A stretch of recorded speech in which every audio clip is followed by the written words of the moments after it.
నేను వస్తే బాగుంటుందని, కానీ ఆయన ఎప్పుడు అడగలేదు, ఆయన నోరాలు అడగలేదు. నేనే ఆయన చెప్పాను, రవి నాకు ఇలా రావాలని అన్నా కూడా ఆయన యూత్ బ్రదర్ మీకు ఇబ్బంది అవుతుంది అని ఆయనగా అన్నా కూడా ప్యూర్లీ నా కాలే. ఆయన వద్దన్నా కూడా అసలు ఎట్లా ఏం లేదు కదా, నాకు రావాలన్నా నాకు రావాలి. నా ఫ్రెండ్స్ అంటూ ఎవరైనా ఉంటే వాళ్ళు ఏ ఫీల్డ్లో ఉన్నా ఏ పార్టీలో ఉన్నా నాకు పార్టీకి సంబంధం లేకుండా నా మనసుకు నచ్చిన వాళ్ళు ఎవరైనా ఉంటే ఎవరు ఏ ఫీల్డ్ అయినా ఉంటే నేను వచ్చి వాళ్ళని సపోర్ట్ చేయాలి. నాకు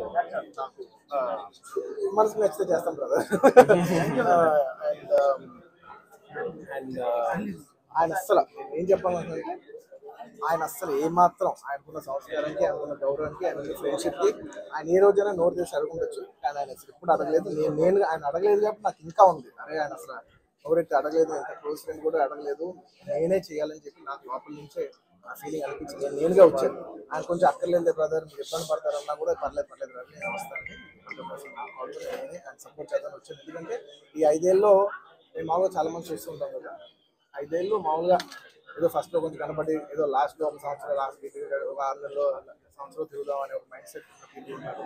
కానీ రవి గారు అలా కాకుండా 4-5 ఏళ్ళు ఆయన మొత్తం ఆయన ప్రాణం, ఆయన మనసంతా కూడా ఆయన నియోజకవర్గం మీద ఉంటే నాకు అర్థమవుతుంది ఎంత అంటే ఒక కష్టపడి పనిచేసే పర్సన్కి అవతల పర్సన్ కష్టపడుతుంది నాకు తెలిసిపోతుంది.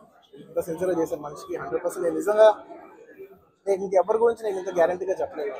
ఈ వ్యక్తి ఇంత కష్టపడ్డాను, నేను దగ్గర నుంచి కళ్ళారా చూశాను కాబట్టి నేను చెప్పగలుగుతాను. అలాంటి మా రవి గారు ఇలాంటి ఎన్నెన్నో విజయాలు సాధించాలని మనస్ఫూర్తిగా కోరుకుంటూ, అండ్ అలాగే